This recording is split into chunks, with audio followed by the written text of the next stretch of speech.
నమస్కారం, city news కి స్వాగతం. ముందుగా ముఖ్యాంశాలు.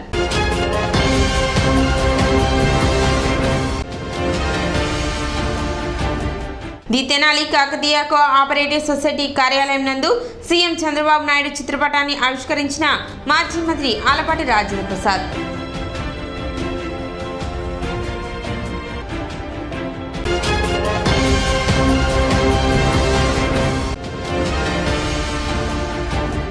తెనాలి పట్టణ ట్రాఫిక్ క్రమబద్ధీకరణకు ప్రత్యేక ప్రణాళికలు సిద్ధం చేస్తున్నట్లు వెల్లడించిన డీఎస్పీ రమేష్.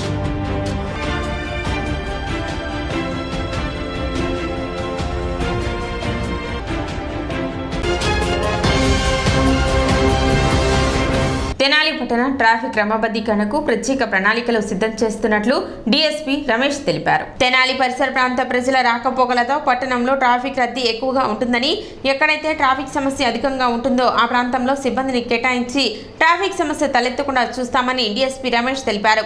అదేవిధంగా ట్రాఫిక్ అవేర్నెస్ ను ప్రజలు కలిగి ఉండాలని చెప్పారు. తెనాలి టౌన్ అనేది కొంచెం మంచి పేరున్నటువంటి టౌన్ కింద అందరూ కూడా అంటూ ఉంటారు.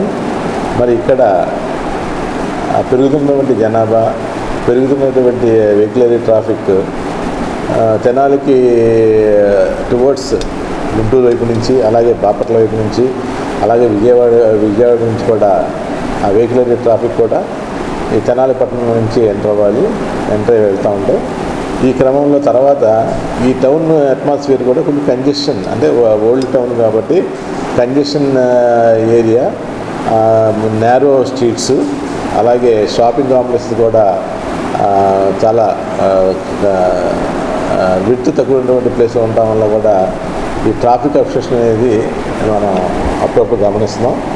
అయితే గత 3-4 నెలల మట్టి కూడా స్టాఫ్ అందరూ కూడా ఎన్నికలు ఉండటం వల్ల ఆ ట్రాఫిక్ కొంచెం మెన్ అలాట్మెంట్లో కొంచెం కష్టమైంది.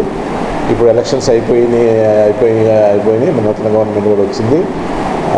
మెన్ అందరినీ కూడా మేము ట్రాఫిక్ మీద కూడా కాన్సన్ట్రేషన్ చేస్తున్నాము. ఎక్కడైతే ఇంపార్టెంట్ ట్రాఫిక్ జామింగ్ సెంటర్స్ ఉన్నాయో అక్కడ రెగ్యులర్గా కూడా కానిస్టేబుల్స్ని పోస్ట్ చేస్తడం జరిగింది. అలాగే హోంగార్డ్స్ కూడా పోస్ట్ చేస్తున్నాం. అలాగే ట్రాఫిక్ సిగ్నల్స్, మరి మనకి తెనాల్లో 6 ట్రాఫిక్ సిగ్నల్స్ ఉన్నాయి, అవి కూడా సక్రమంగానే పనిచేస్తున్నాయి. అయితే ట్రాఫిక్ రెగ్యులేషన్ విషయానికి వస్తే పోలీస్ పోస్టింగ్ పాయింట్స్లో వేస్తూ ట్రాఫిక్ రెగ్యులేషన్ చేస్తూ ఈవినింగ్ విజిబుల్ పోలీసింగ్ కార్యక్రమం చేస్తూ రెగ్యులర్గా ఫైన్ ఇంపోజ్ చేస్తున్నా కూడా వీటన్నిటిని మించి ట్రాఫిక్ అవేర్నెస్ అనేది పబ్లిక్లో చాలా ఇంపార్టెంట్. ప్రభుత్వం ఎన్నికలలో ఇచ్చిన హామీ మేరకు రైతు భరోసా పథకాన్ని తక్షణమే అమలు చేయాలని ఏపీ రైతు సంఘం జిల్లా ఉపాధ్యక్షులు ములక శివసామిరెడ్డి అన్నారు. ఈ సందర్భంగా శివసామిరెడ్డి మాట్లాడుతూ రైతు భరోసా పథకం ద్వారా రైతులకు 20,000 ఇస్తామని ప్రభుత్వం హామీ ఇవ్వడం జరిగిందన్నారు. ఖరీఫ్ దగ్గర పడిందని పెట్టుబడి సాయం కోసం రైతులు ఎదురుచూస్తున్నట్లు తెలిపారు. ల్యాండ్ టైటిలింగ్ యాక్ట్ రద్దుకు అసెంబ్లీలో చట్టం చేయాలన్నారు. పంట మురుగు కాల్వల్లో తూటాకు పేరుకుపోయిందని అధికారులు వాటిపై ప్రత్యేక దృష్టి పెట్టాలన్నారు. రాష్ట్రంలో కొత్తగా ఏర్పడిన కూటమి ప్రభుత్వం తమ ఎన్నికల మేనిఫెస్టోలో సూపర్ 6 ప్రకటించింది. ఆ సూపర్ 6లో రైతులకి పెట్టుబడి సాయం 20,000 కూడా ఇస్తామని ప్రకటించడం అనేది చాలా ఆనందదాయకం. కానీ ముఖ్యమంత్రి గారి తొలి 5 సంతకాలలో ఈ పెట్టుబడి సాయం లేకపోవటం అనేది కొంచెం రైతాంగాన్ని నిరాశకు గురి చేసింది.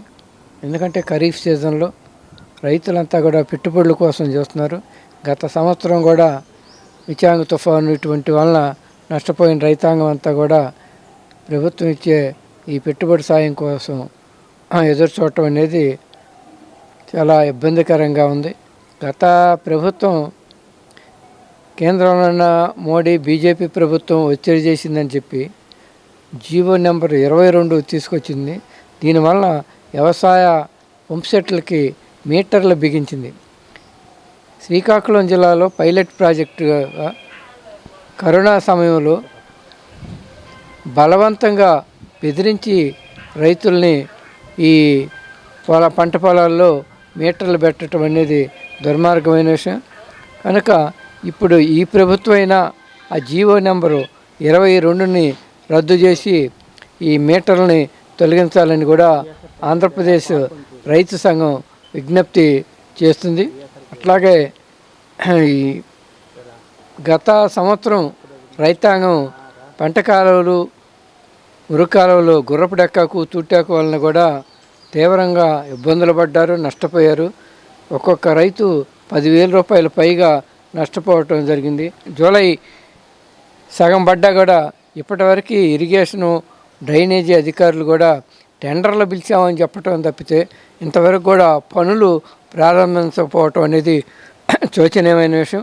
గత సంవత్సరం అనుభవంలో దృష్టిలో పెట్టుకునైనా వెంటనే ఈ గుర్రపు డెక్కకు, తూటాకుని కూడా తొలగించి రైతాంగానికి సరైన సేవ చేసే విధంగా ప్రభుత్వం చేయాలని కూడా విజ్ఞప్తి చేస్తున్నాం. తల్లికి వందనం పథకం ప్రభుత్వ పాఠశాలలను మాత్రమే వర్తింప చేయాలని కోరుతూ ఆంధ్రప్రదేశ్ టీచర్స్ ఫెడరేషన్ విజ్ఞప్తి చేశారు. శనివారం విద్యారంగం ఎదుర్కొంటున్న సమస్యల పరిష్కారం కోరుతూ ఆంధ్రప్రదేశ్ టీచర్స్ ఫెడరేషన్ జిల్లా కమిటీ తెనాలి జనసేన పార్టీ కార్యాలయంలో మంత్రి నాదెండ్ల మనోహర్ని కలిసి వినతి పత్రం అందజేశారు.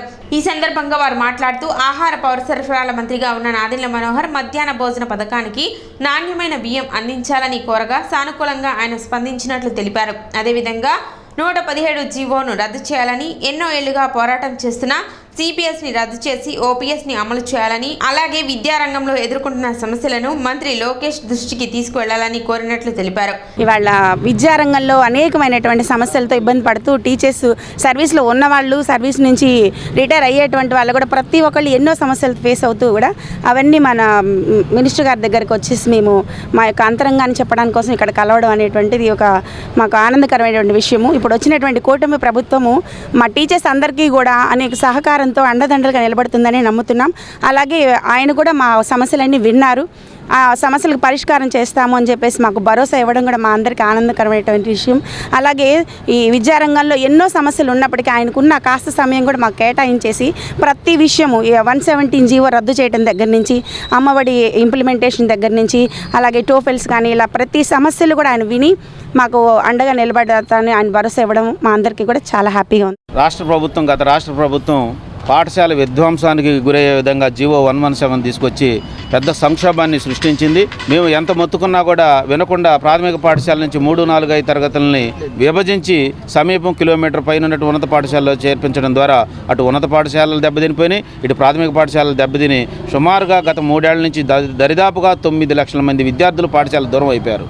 ఇది చాలా సంక్షోభంలోకి వెళ్ళిపోయింది. అందుకనే లోకేష్ బాబు గారు, చంద్రబాబు నాయుడు గారు ప్రతిపక్ష హోదాలో ఉండి పవన్ కళ్యాణ్ గారు మేము రేపు కూటమి ప్రభుత్వం అధికారంలోకి వస్తే వెంటనే జీవో 1 రద్దు చేస్తాము, అదే పాఠశాలల్ని బలోపేతం చేస్తామని హామీ ఇచ్చారు. రెడ్ బుక్లో కూడా రాశారు. అదే మేము వాళ్ళు కలుస్తున్నటువంటి ప్రజాప్రతినిధులను కూడా మీరు ఎన్నికల్లో హామీ ఇచ్చినటువంటి 117 రద్దు చేయమని కోరుతున్నాం. రద్దు చేస్తారని కూడా మేము ఆశిస్తూ ఉన్నాం. మా మంత్రి గారు, పౌర సరఫరాల మంత్రి గారు నాదెండ్ల మనోహర్ గారు చెప్పాం, 117 మీద తెలుగు మాధ్యమం మీద స్పష్టమైన హామీ ఇచ్చారు. అదే సమయంలో జీపీఎస్ కూడా సమీక్షించి తీసుకుంటామన్నారు. ప్రభుత్వం లోకేష్ గారు చెప్పారు, ఖచ్చితంగా రద్దు చేస్తామన్నారు. కార్యక్రమంలో K బసవలింగారావు, P Parvati, D Nagabharathi, పుట్ట జనార్దన్ రావు, ఎండి ఖలీద్, ఏపీటీఎఫ్ జిల్లా కమిటీ సభ్యులు పాల్గొన్నారు. మనోహర్ గారిని కలవడానికి ముఖ్య ఉద్దేశం మన విద్యారంగంలో ముఖ్యమైన అంశాలు ఏవైతే ఉన్నాయో, ఆ సమస్యలు ఏవైతే ఉన్నాయో, మెయిన్గా 117 జీవో రద్దు గురించి, అలాగే తల్లికి వందనం అనేది అన్ని పాఠశాలకు కాకుండా ప్రభుత్వ పాఠశాలకు కాకుండా ముఖ్యంగా ప్రభుత్వ పాఠశాలలకి వర్తింపజేస్తే మన ప్రభుత్వ పాఠశాలలు బ్రతుకుతాయి అన్న ఉద్దేశంతో మనోహర్ గారిని ముఖ్యంగా కోరటం అనేది జరిగింది. ఇంకొక ముఖ్యమైన విషయం ఏంటంటే సిపిఎస్ రద్దు గురించి. ఇది మేము ఎప్పటి నుంచో పోరాడుతున్న అంశం. ముందు ప్రభుత్వాలు పట్టించుకుంది కాక మా మీద తిరుగుబాట్లు అనేవి జరిగాయి. కాబట్టి దీనికోసం ముఖ్యంగా మేము సిపిఎస్ని రద్దు చేసి జీపీఎస్ని కూడా రద్దు చేసి మాకు ఓపీఎస్ అనేది ఇవ్వాలని చెప్పేసి ముఖ్యంగా ఈ ముఖ్య విషయాల మీద ఈరోజు మా జిల్లా బాడీ అంతా గౌరవ మంత్రివర్యులు శ్రీ నాదెండ్ల మనోహర్ గారిని కలవడం జరిగింది. గతంలో కూడా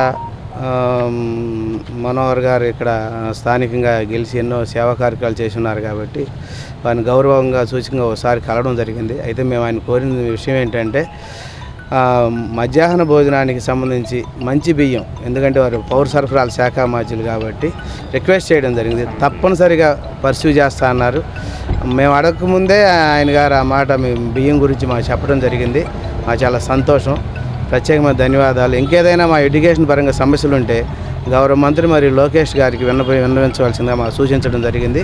Andhra Pradesh hotels association executive committee సమావేశం ఈ నెల 17వ తేదీ జరగనుంది. గుంటూరు అమరావతి రోడ్లోని ఏ కన్వెన్షన్ హాల్ నందు జరిగే ఈ కార్యక్రమానికి ముఖ్య అతిథిగా మంత్రి నాదెండ్ల మనోహర్ ని తెనాలి జనసేన పార్టీ కార్యాలయంలో కలిసి అసోసియేషన్ సభ్యులు కలిసి ఆహ్వానించారు. ఈ కార్యక్రమంలో గుంటూరు జిల్లా అధ్యక్షులు పి బాలసుబ్రహ్మణ్యం, గుంటూరు పట్టణ అధ్యక్షులు యనమదల సాంబశివరావు, రాష్ట్ర కోశాధికారి Eedara Venkata Purnachand, hangout Srikanth, Satish, pizza world Chanti తదితరులు పాల్గొన్నారు.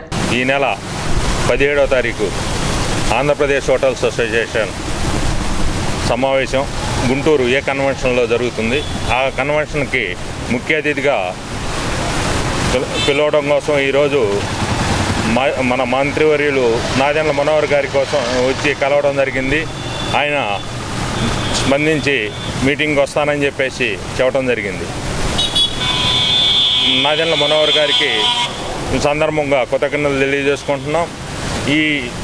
ఇది హోటల్స్ అసోసియేషన్ సమావేశాన్ని జయప్రదం చేయాలని చెప్పేసి మా హోటల్ అసోసియేషన్ సభ్యులందరినీ కోరటం జరుగుతుంది. స్టేట్ ఈసీ సమావేశం ఈ నెల 17వ తారీఖు గుంటూరు నగరంలో ఏ కన్వెన్షన్లో జరుగుతున్నది.